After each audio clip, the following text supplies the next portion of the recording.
Hello students, this is Abhishek here और स्वागत है आपका हमारे चैनल स्टडी क्लास पे। तो स्टूडेंट, जैसा कि आप सब थंबनेल में देख पा रहे होंगे, इस वीडियो लेक्चर में हम बात करेंगे प्रथम वर्ष का विषय हिंदी भाषा शिक्षण का इकाई 3 का वस्तुनिष्ठ प्रश्न उत्तर। जी हाँ, इसके पहले ऑलरेडी इस विषय के हम इकाई 1 इकाई 2 के वस्तुनिष्ठ प्रश्न उत्तर ला चुके हैं। अगर आपने अभी तक वो नहीं देखे हैं तो प्लेलिस्ट चेक कर लें, वहां आपको मिल जाएंगे, वो भी जरूर देख लें। उसके पहले हमने बाल्यावस्था बाल विकास का भी एमसीक्यूज वस्तुनिष्ठ प्रश्न उत्तर सारे 5 इकाई के लाए हैं, वो भी प्लेलिस्ट बनी है, जाकर देख लें। तो चलिए बिना किसी देरी के शुरू करते हैं और बात करते हैं इस हिंदी भाषा शिक्षण के जो 5 के 5 इकाई है, 5-6 इकाई है, उनकी बात कर लेते हैं। इसमें कौन कौन से विषय के कौन से यूनिट से कितने एमसीक्यू आते हैं। तो इसकी जो पहली इकाई है हिंदी भाषा शिक्षण के उद्देश्य 3 मार्क्स का एमसीक्यू, यानी एक एक नंबर के 3, जितने मार्क्स के उतने एमसीक्यू, उतने वस्तुनिष्ठ प्रश्न उत्तर वहां से आते हैं। नंबर 2 हिंदी भाषा शिक्षण के कौशल, भाई यहां पर 3। नंबर 3 देखिए भाषा शिक्षण कौशल 2 एमसीक्यू। नंबर 4 गद्य और पद्य शिक्षण 3 एमसीक्यू। नंबर 5 व्यवहारिक व्याकरण 2 एमसीक्यू। नंबर 6 यहां पर मूल्यांकन, जिसके 2 एमसीक्यू। तो इस प्रकार से आप देख सकते हो ये ब्लूप्रिंट इकाई है, किस यूनिट से कितने उसके एमसीक्यूज वस्तुनिष्ठ प्रश्न उत्तर आते हैं। मैं पहले बता चुका हूं कि अगर ये यूनिट सिर्फ 2 नंबर की है, अगर ये तीसरी यूनिट भाषा शिक्षण के कौशल सिर्फ 2 मार्क्स की है, इसका मतलब ये नहीं है कि 2 मार्क्स के लिए तो इंपॉर्टेंट नहीं है। भाई 2 मार्क्स के लिए अगर मान लो आप 20 वस्तुनिष्ठ प्रश्न उत्तर पढ़ते हो तो 2 नंबर तो मिलते ही हैं, और बाकी के जो 18 जो आपने पढ़ रखे हैं उसकी मदद से बड़े बड़े क्वेश्चन सॉल्व कर सकते हैं, बड़े बड़े क्वेश्चन के पॉइंट्स लिख सकते हैं। तो ये पढ़ना बहुत फायदेमंद रहता है, कहीं बेकार नहीं जाएगा। मैं पहले ही बता दूं, बहुत सारे स्टूडेंट को नहीं पता है, एमपी डीएलएड का, मध्य प्रदेश का डीएलएड का संपूर्ण कोर्स, वो भी 1 ईयर की वैलिडिटी के साथ, नवीन सत्र पे आधारित, जी हां, फुल कोर्स हमने लॉन्च किया है, जिसमें आपको notes, recorded classes, question answer, प्रश्न उत्तर, प्रीवियस ईयर क्वेश्चन पेपर्स, उनके सॉल्यूशन, गेस्ट क्वेश्चंस, एमसीक्यू की पीडीएफ, ये सब कुछ आपको मिलता है मात्र एक कोर्स में, वो भी 30% की छूट के साथ। जी हां, अभी होली का ऑफर है जिसमें 30% छूट चल रहा है। कोर्स परचेस करने का तरीका बहुत आसान है, इस वीडियो के डिस्क्रिप्शन में हमारे ऐप की लिंक है, ऐप डाउनलोड करें, वहां से आप कोर्स परचेस कर सकते हैं। किसी कूपन कोड की जरूरत नहीं है क्योंकि 30% ऑफ ऑलरेडी चल रहा है। तो डायरेक्ट कोर्स परचेस करें और अपने डीएड की तैयारी को 100% एक नया आयाम दे। चलिए अब बिना किसी देरी के शुरू करते हैं और बात करते हैं। सबसे पहला सही विकल्प चुनो, सही विकल्प चुनो। इसमें देखिए पहला प्रश्न, भाषा के मौखिक शिक्षण के अभ्यास का आरंभ किससे होता है।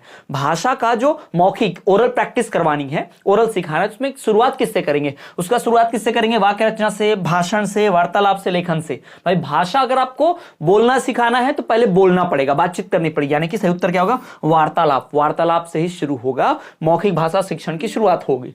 दूसरा, सर्वप्रथम बालक को कौन सी शिक्षा दी जाती है, बालक को सबसे पहले क्या सिखाते हैं, वाक्य, स्वर, व्यंजन, ध्वनि, उसे सबसे पहले सिखाते हैं स्वर। अनार का, आम का पता होगा आपको, है ना, यही सबसे पहले सिखाते हैं। फिर आगे देखिए नेक्स्ट, भाई वस्तुपरक संज्ञा शब्दों को सिखलाने के लिए उत्तम विधि क्या है। यानी वस्तुपरक संज्ञा, यानी वस्तु वाले संबंधी जो संज्ञा होती है, ऐसी चीज को सिखाने के लिए सबसे पहले किस विधि का इस्तेमाल करें, सबसे बेस्ट मेथड, सबसे बेस्ट विधि क्या होगी। तो भाई वो ध्वनि साम्य विधि नहीं, सुनो और बोलो विधि नहीं, देखो और कहो विधि, अनुकरण विधि, इसमें होगा सबसे सही देखो और कहो विधि। देखना, अ से आम नहीं, अ से अनार, आ से आम, है ना, ध्यान रखिएगा भाई, बचपन में पढ़ा हुआ बात है भाई, है ना, अपने लिए तो लगभग एक जैसा। ठीक, तो अ से अनार, आ से आम।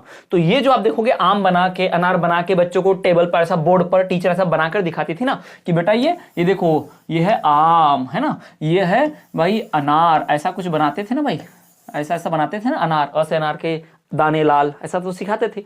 तो ये देखने से बोलते थे बच्चे, तो ये मेथड बड़ी अच्छी रहती, देखो और कहो विधि, बच्चे देखते थे और रिपीट करते थे। पठन ऐसी प्रक्रिया है जिसमें बालक क्या करता है, सीखकर प्राप्त करता है। पठन कैसे सीखते हैं, मतलब सीखने से आती है पठन, फिर अनुकरण करने से प्राप्त होता है, फॉलो करने से, या फिर अभ्यास से प्राप्त होता है, या फिर सुनकर प्राप्त होता है। पढ़ना कैसे आएगा, पढ़ना आएगा अभ्यास करने से, बार बार प्रैक्टिस करने से, अभ्यास करने से आएगा।